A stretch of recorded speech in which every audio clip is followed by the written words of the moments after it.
नमस्कार, मैं हूं अंकुर और आप देख रहे हैं सत्य हिंदी का न्यूज बुलेटिन। एक नजर अब तक की सुर्खियों पर। सोनी अब जी एंटरटेनमेंट के साथ अपनी इंडियन यूनिट के विलय समझौते को कैंसिल करने की योजना बना रही है। आज यानी 8 जनवरी सोमवार को ब्लूमबर्ग ने इसे लेकर एक रिपोर्ट पब्लिश की है। बता दें 2021 में जी ने जापान के सोनी कॉर्प की सहायक company Sony pictures networks India के साथ विलय की घोषणा की थी, लेकिन क्रेडिटर्स की आपत्तियों सहित अन्य कारणों से ये विलय पूरा नहीं हो पाया। बता दें इस मर्जर से $10 बिलियन की कंपनी बनती। 24% से ज़्यादा व्यूअरशिप के साथ जी प्लस सोनी देश का सबसे बड़ा एंटरटेनमेंट नेटवर्क होता। हालांकि सोनी ग्रुप कॉर्प और जी एंटरटेनमेंट एंटरप्राइजेस लिमिटेड के पास इस मर्जर को बंद करने के लिए बस कुछ समय ही बचा है, क्योंकि 1 महीने का ग्रेस पीरियड 21 जनवरी को समाप्त हो रहा है। पूर्व सीएम शिवराज सिंह चौहान एक बार फिर चर्चा में हैं। उन्होंने सोमवार को सीहोर में कहा कि बैंड बाजे और ढोल पर कोई प्रतिबंध नहीं है। पूर्व सीएम का यह वीडियो सोशल मीडिया पर जमकर वायरल हो रहा है। इतना ही नहीं, पूर्व सीएम ने कहा कि कोई बजाने से रोकेगा तो मैं देख लूंगा। बता दें कि सीएम मोहन यादव की भाजपा सरकार ने एमपी में लाउड स्पीकर को लेकर नए नियम लागू कर दिए हैं।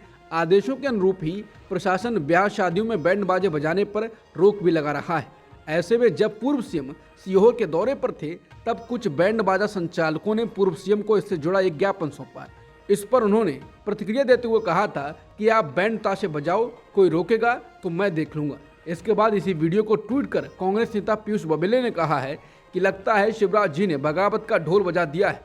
सीएम मोहन यादव ने अपने पहले फैसले में ध्वनि प्रदूषण पर रोक लगाई थी। शिवराज जी कह रहे हैं बजाओ, कौन रोकता है।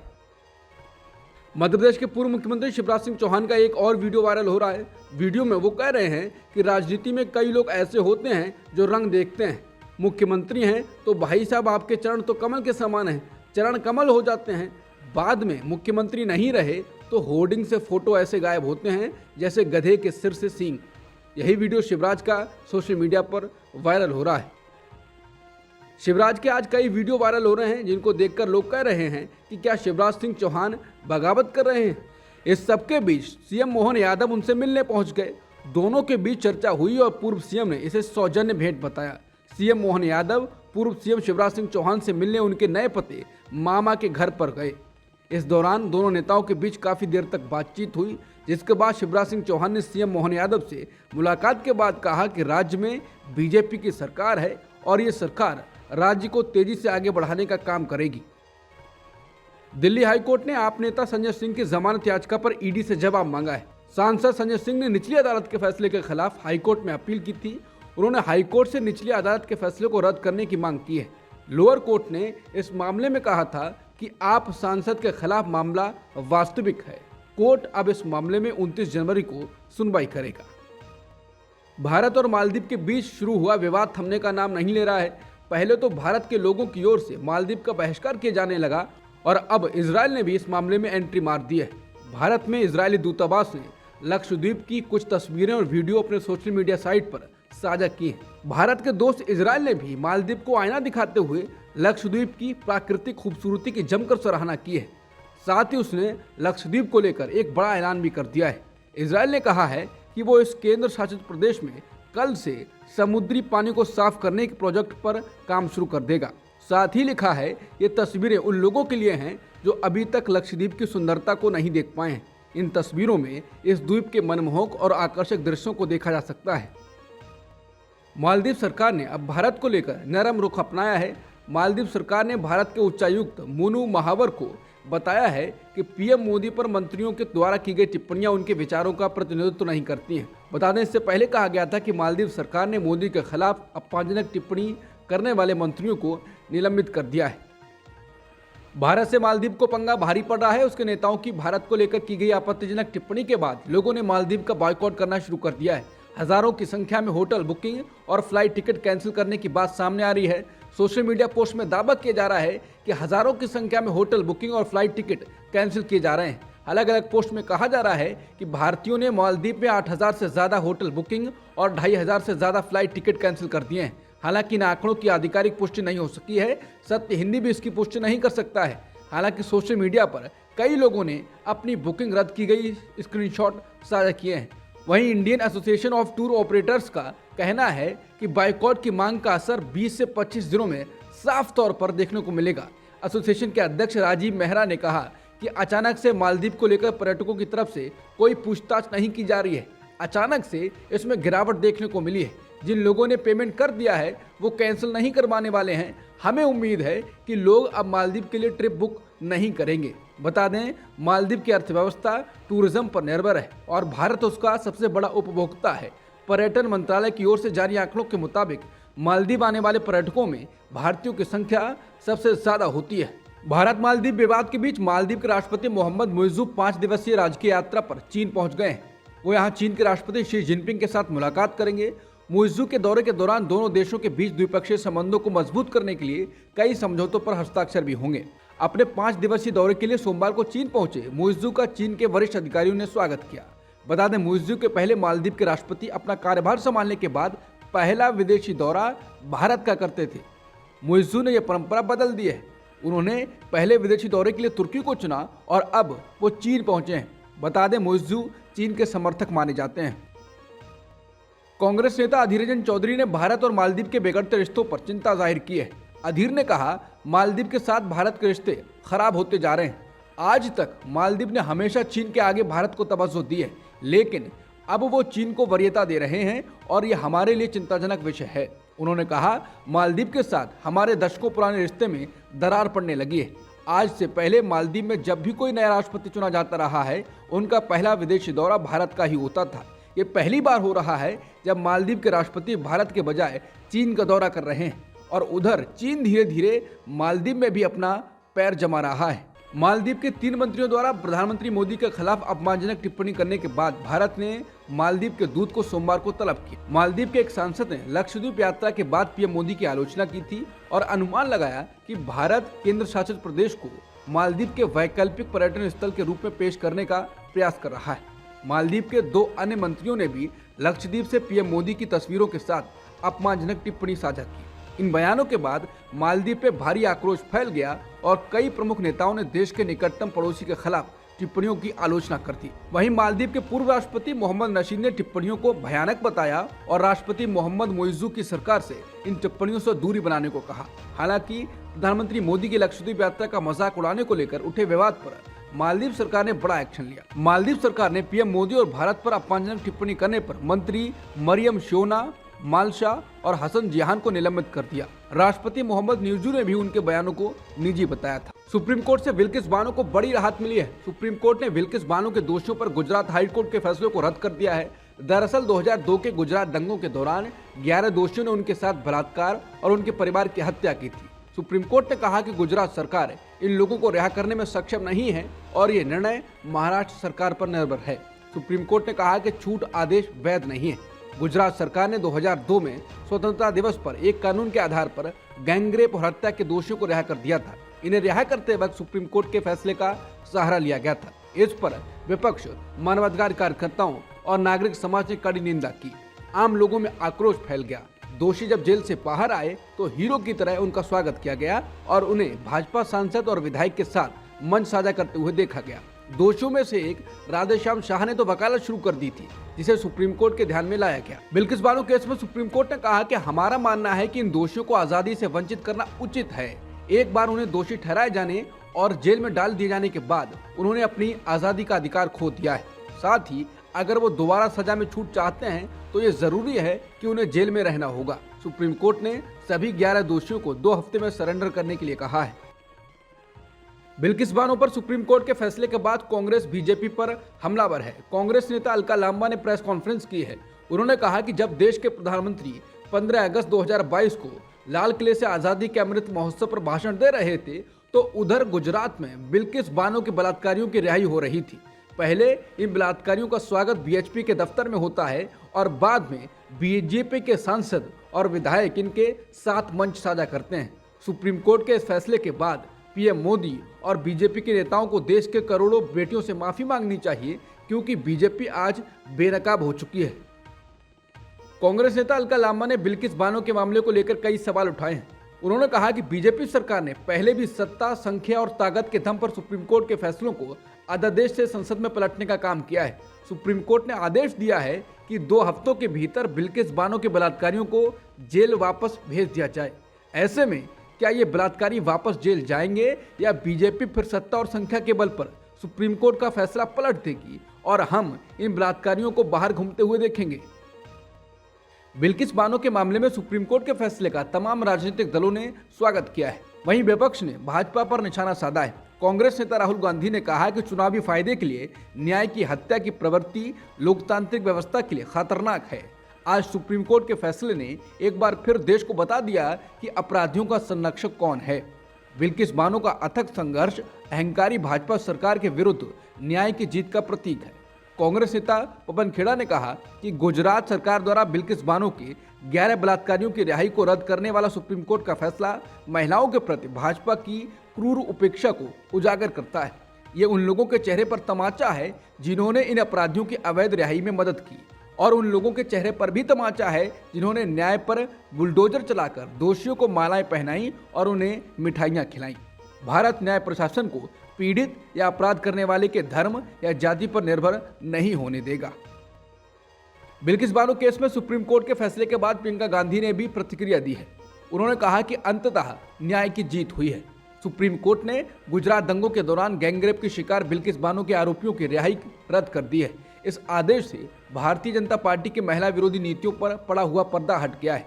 इस आदेश के बाद जनता का न्याय व्यवस्था के प्रति विश्वास और मजबूत होगा।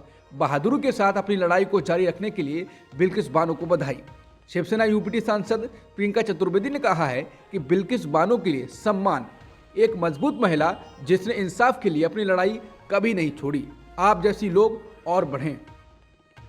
बिल्किस बानो के मामले में सुप्रीम कोर्ट के फैसले के बाद गुजरात स्थित उनके घर के बाहर आतिशबाजी हुई। बता दें, गुजरात के देवगढ़ बारिया में बिल्किस बानो का घर है। बता दें, इससे पहले दोषियों की रिहाई की गई थी, जिसको सुप्रीम कोर्ट ने रद्द कर दिया है। मालूम हो कि 15 अगस्त 2022 को गुजरात सरकार ने 11 दोषियों की सजा कम करते हुए उन्हें रिहा करने का फैसला किया था। बिल्किस बानो के केस में सुप्रीम कोर्ट के फैसले के बाद इंडियन एक्सप्रेस ने परिवार से बात की।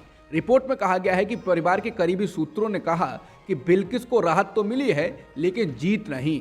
बिल्किस के एक करीबी सूत्र ने कहा कि सुप्रीम कोर्ट के आदेश ने न्यायपालिका में हमारा विश्वास बहाल कर दिया है और इससे हमें सांत्वना मिलती है कि न्याय जीवित है। लेकिन हम अभी तक विजयी महसूस नहीं कर सकते, क्योंकि दोषी दूसरे राज्य से छूट के लिए आवेदन करने की तैयारी करेंगे। इस समय हमारे मन में ये संदेह है कि क्या अदालत सजा माफी के लिए दोषियों की जेल से बाहर रहने की याचिका पर विचार करेगी। ऐसा लगता है कि लड़ाई अभी खत्म नहीं हुई है जब तक कि उन्हें वापस जेल नहीं भेज दिया जाता। अब जान लेते हैं कि बिल्किस बानो के साथ आखिर क्या हुआ था। दरअसल 27 फरवरी 2002 को कार सेवकों से भरी साबरमती एक्सप्रेस के कुछ डिब्बों में गोधरा के पास आग लगा दी गई थी। इसमें 59 लोगों की मौत हो गई थी। इससे गुजरात में दंगे भड़क गए थे। दंगाइयों के हमले से बचने के लिए बिल्किस बानो अपनी 3.5 साल की बेटी सालेहा और 15 दूसरे लोगों के साथ गाँव से भाग गई थी। उस वक्त वो 5 महीने की गर्भवती थी। बकरीद के दिन दंगाइयों ने दाऊद और आसपास के इलाकों में कई घरों को जला डाला था। 3 मार्च 2002 को बिल्किस का परिवार छप्परवाड़ा गांव पहुंचा और खेतों में छुप गया। इस मामले में दायर चार्जशीट के मुताबिक 12 लोगों समेत 20 से 30 लोगों ने लाठियों और जंजीरों से बिल्किस और उनके परिवार के लोगों पर हमला किया।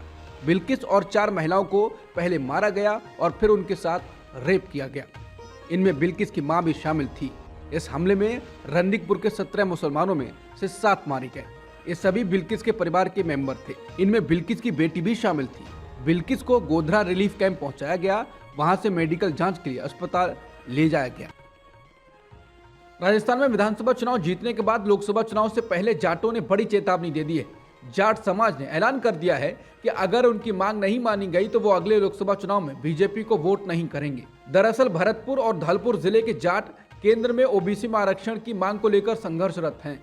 इसी के चलते 7 जनवरी को आरक्षण की मांग के लिए होंकार सभा का आयोजन किया गया था, जिसमें भरतपुर धौलपुर आरक्षण संघर्ष समिति ने ऐलान किया है कि अगर 10 दिन के अंदर मांग नहीं पूरी की गई तो 17 जनवरी से मुंबई दिल्ली रेल मार्ग के पास जाट समुदाय महापड़ाव शुरू करेगा। साथ ही चेतावनी दी गई है कि जाट समाज रेल मार्ग और नेशनल हाईवे सहित चक्का जाम करने के लिए मजबूर होगा। कांग्रेस नेता रूपिंदर सिंह ने राजस्थान के श्रीगंगानगर जिले की करणपुर विधानसभा सीट पर जीत हासिल की है। उन्होंने बीजेपी के उम्मीदवार सुरेंद्र पाल सिंह को हराया है। पुनर की जीत का अंतर 12,000 से ज्यादा वोटों पर रहा है। इस सीट पर 5 जनवरी को मतदान हुआ था। वोटों की गिनती सोमवार को हुई। रूपिंदर ने गिनती के दौरान लगातार बढ़त बनाई हुई थी। बता दें, राजस्थान की नई सरकार में सुरेंद्र पाल को वोटिंग से पहले ही मंत्री बना दिया गया था, जिससे कहा जाने लगा था कि उनकी जीत पक्की है, लेकिन नतीजे उलट आए हैं। राजस्थान के पूर्व मुख्यमंत्री अशोक गहलोत ने करणपुर से रूपिंदर सिंह को जीत हासिल करने पर बधाई दी है। उन्होंने ट्वीट कर लिखा, श्री करणपुर की जनता ने भारतीय जनता पार्टी के अभिमान को हराया है। चुनाव के बीच प्रत्याशी को मंत्री बनाकर आचार संहिता और नैतिकता की धज्जियां उड़ाने वाली भाजपा को जनता ने सबक सिखा दिया है। राजस्थान के श्रीगंगानगर जिले में बीजेपी को हार मिली है। चुनाव के पहले हुए मंत्रिमंडल विस्तार के दौरान सुरेंद्र सिंह को मंत्री बनाया गया था। उन्हें मंत्री बनाए जाने की सूचना दी गई और शपथ लेने के लिए जयपुर आने को कहा गया। तब वो चुनाव प्रचार में व्यस्त थे। चुनाव के ठीक पहले सुरेंद्र पाल को मंत्री बनाए जाने की कांग्रेस नेताओं ने आलोचना की थी और चुनाव आयोग से इस पर ध्यान देने को कहा था। चुनाव नतीजों के बाद प्रदेश कांग्रेस ने बीजेपी पर तंज कसा है। प्रदेश कांग्रेस के आधिकारिक एक्स हैंडल पर लिखा गया है, सरकार मंत्री बना सकती है, विधायक नहीं। 2024 को चुनाव को लेकर कांग्रेस और आम आदमी पार्टी की बैठक हुई। सीट शेयरिंग पर इस दौरान बातचीत हुई। कांग्रेस की अलायंस कमेटी के प्रमुख मुकुल वासनिक ने कहा कि बहुत अच्छी बैठक थी। अरविंद केजरीवाल ने अपने प्रतिनिधियों को बैठक के लिए भेजा। 2 से 2.5 घंटे चर्चा हुई। बड़े अच्छे माहौल में चर्चा हुई है। उन्होंने आगे कहा, ये चर्चा आगे भी चलेगी। कुछ दिनों में हम फिर मिलेंगे, जिसमें हम सीट शेयरिंग को लेकर अंतिम रूप देंगे। क्या चर्चा हुई उस पर टिप्पणी नहीं कर सकते, थोड़ा इंतजार करिए, पूरी जानकारी देंगे। दोनों ही पार्टी इस संगठन का महत्वपूर्ण हिस्सा है, बीजेपी को कड़ी टक्कर देंगे। महाराष्ट्र में सीट बंटवारे को लेकर महाविकास आघाड़ी के नेता मंगलवार को दिल्ली में कांग्रेस के साथ बैठक करने वाले हैं। हालांकि उद्धव ठाकरे की शिवसेना ने उससे पहले ही 23 सीटों पर लड़ने का इरादा जता दिया है। शिवसेना यूबीटी के मुख्य प्रवक्ता संजय राउत ने द इंडियन एक्सप्रेस से कहा कि हमने 23 लोकसभा सीटों पर दावा किया है। हमारे पास सभी 23 सीटों के लिए उम्मीदवार हैं और हमने उन्हें हरी झंडी दे दी है। संजय राउत ने कहा कि दिल्ली में कल की बैठक में हम 23 सीटों की अपनी मांग रखेंगे। बता दें कि 2019 के लोकसभा चुनाव में शिवसेना भाजपा का गठबंधन था। तब शिवसेना ने 23 सीटों पर चुनाव लड़ा था और 18 पर जीत हासिल की थी, जबकि भाजपा ने 26 सीटों पर चुनाव लड़ा था। इंडिया गठबंधन में शामिल होने की अटकलों के बीच मायावती ने समाजवादी पार्टी को अति पिछड़ा और दलित विरोधी पार्टी करार दिया है। बसपा प्रमुख ने अपने ट्वीट में 1995 के गेस्ट हाउस कांड और लखनऊ में बसपा दफ्तर के पास फ्लाईओवर बनवाने के लिए सपा और अखिलेश यादव पर कई आरोप लगाए हैं। उन्होंने राज्य सरकार से सुरक्षा कारणों से लखनऊ स्थित बसपा दफ्तर को कहीं और ट्रांसफर करने की मांग की है। मायावती ने सोमवार को समाजवादी पार्टी और अखिलेश यादव पर निशाना साधते हुए 5 ट्वीट किए। उन्होंने लिखा, सपा अति पिछड़ों के साथ जबरदस्त दलित विरोधी पार्टी है। उन्होंने कहा, हालांकि बीएसपी ने पिछले लोकसभा चुनाव में सपा से गठबंधन करके उनकी दलित विरोधी चाल, चरित्र व चेहरे को थोड़ा बदलने का प्रयास किया, लेकिन चुनाव खत्म होने के बाद ही सपा पुनः अपने दलित विरोधी जातिवादी एजेंडे पर आ गई। उन्होंने लिखा, और अब सपा मुखिया जिससे भी गठबंधन की बात करते हैं, उनकी पहली शर्त बसपा से दूरी बनाए रखने की होती है, जिसे मीडिया भी खूब प्रचारित करता है। इसके साथ ही मायावती ने असुरक्षा का आरोप लगाया और कहा कि असुरक्षा के कारण वो राज्य के पार्टी मुख्यालय में बैठक करने नहीं जाती। मायावती ने लिखा, इस असुरक्षा को देखते हुए सुरक्षा सुझाव पर पार्टी प्रमुख को अब पार्टी की अधिकतर बैठकें अपने निवास पर करने को मजबूर होना पड़ रहा है, जबकि पार्टी दफ्तर में होने वाली बड़ी बैठकों में पार्टी प्रमुख के पहुंचने पर वहां पुल पर सुरक्षा कर्मियों की अतिरिक्त तैनाती करनी पड़ती है। मायावती ने राज्य सरकार से मांग करते हुए कहा कि ऐसे हालात में बीएसपी यूपी सरकार से वर्तमान पार्टी प्रदेश कार्यालय के स्थान पर अन्यत्र सुरक्षित स्थान पर व्यवस्था करने का विशेष अनुरोध करती है, वरना फिर यहाँ का भी कोई अनहोनी हो सकती है। मायावती ने सरकार से दलित विरोधी तत्वों से सख्ती से निपटने की मांग की। उत्तर प्रदेश के डिप्टी सीएम केशव प्रसाद मौर्य ने कहा कि राज्य की बीजेपी सरकार मायावती की सुरक्षा को लेकर संकल्पित है। केशव मौर्य ने कहा कि सुरक्षा के खतरे से जुड़ी फ्लाईओवर बनाने की जो शिकायत है, वो समाजवादी पार्टी सरकार के समय बनाया गया। उन्होंने मायावती की सुरक्षा का ध्यान रखने की बात की। केशव मौर्य ने कहा कि बीजेपी की प्रदेश में सरकार है, बहन जी सहित प्रदेश के हर नागरिक की सुरक्षा के प्रति सरकार कृत संकल्प है। कांग्रेस अध्यक्ष मल्लिकार्जुन खड़गे के बयान से जदयू खुश नहीं है। खड़गे ने कहा था कि गठबंधन के संयोजक पर 10-15 दिन में फैसला लिया जाएगा। वहीं जदयू चाहता है कि नीतीश कुमार को गठबंधन का संयोजक जल्दी बनाया जाए। रविवार को जदयू ने कहा कि कांग्रेस प्रमुख का बयान निराशाजनक है। बीजेपी के नेतृत्व वाले एनडीए से आगे निकलने के लिए इंडिया गठबंधन के पास समय खत्म हो रहा है। जदयू के मुख्य राष्ट्रीय प्रवक्ता केसी त्यागी ने कहा कि कांग्रेस जिस तरह से संयोजक पद पर मीडिया के सवालों का जवाब दे रही है, वो हमें अच्छा नहीं लगा। हमारे पास समय खत्म हो रहा है। हमारे पास अभी भी सब कुछ ठीक करने का समय है, लेकिन गठबंधन को मजबूत बनाने के लिए कांग्रेस को ही तेजी दिखानी होगी। केसी त्यागी ने सवाल किया कि कांग्रेस 14 जनवरी से शुरू होने वाली भारत जोड़ो न्याय यात्रा का आयोजन क्यों कर रही है। अगर यात्रा का आयोजन किया जाना जरूरी है तो इसे इंडिया गठबंधन की यात्रा क्यों नहीं बनाया जाए। उन्होंने कहा यह इंडिया गठबंधन की यात्रा होनी चाहिए थी, इसमें गठबंधन के शीर्ष नेता भाग ले सकते थे। कांग्रेस ने अपनी भारत जोड़ो न्याय यात्रा की योजना बनाने से पहले अपने किसी सहयोगी से सलाह नहीं ली। हम उनकी यात्रा का स्वागत करते हैं, लेकिन इसे शुरू करने का सही समय नहीं था।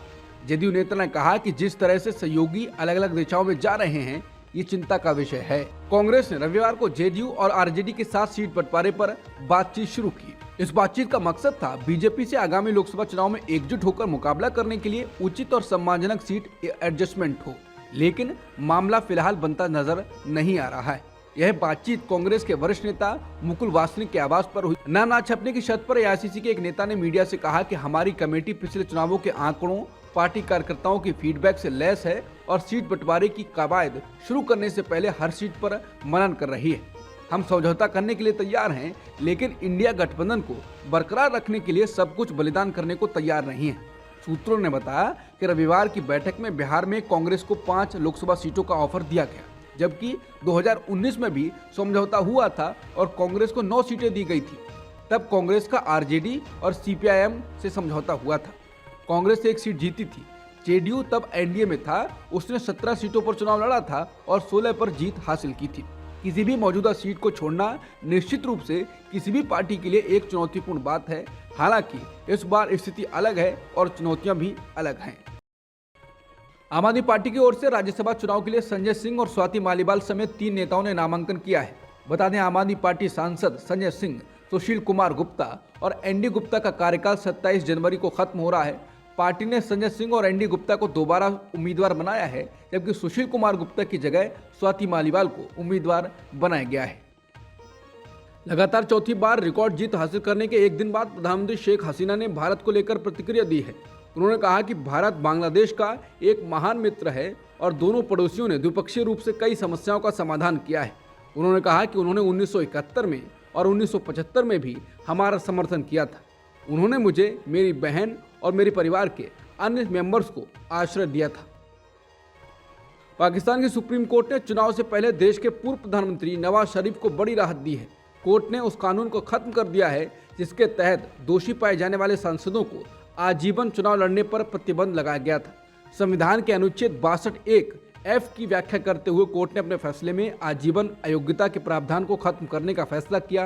कोर्ट के ताजा फैसले के बाद अब नवाज शरीफ पर लगी आजीवन अयोग्यता समाप्त हो जाएगी। 81वें गोल्डन ग्लोब अवार्ड्स में ओपनहाइमर का जलवा देखने को मिला है। रविवार रात कैलिफोर्निया में आयोजित पुरस्कार समारोह में इस फिल्म ने कल 5 खिताब जीते हैं। ओपनहाइमर ने ड्रामा कैटेगरी में बेस्ट मोशन पिक्चर का खिताब तो जीता ही है, इस फिल्म के लिए क्रिस्टोफर नोलन को सबसे बढ़िया निर्देशक का पुरस्कार मिला है। इस फिल्म में ओपनहाइमर की भूमिका निभाने वाले सिलियन मर्फी को ड्रामा मोशन पिक्चर कैटेगरी के सबसे बढ़िया कलाकार का अवार्ड दिया गया है। वहीं लुइस स्ट्रॉस की भूमिका निभाने वाले रॉबर्ट डाउनी जूनियर को मोशन पिक्चर कैटेगरी में सबसे बढ़िया सपोर्टिंग कलाकार माना गया है। अब तक की सुर्खियों में इतना ही। बाकी खबरों के लिए बने रहिए सत्यहिंदी.com के साथ।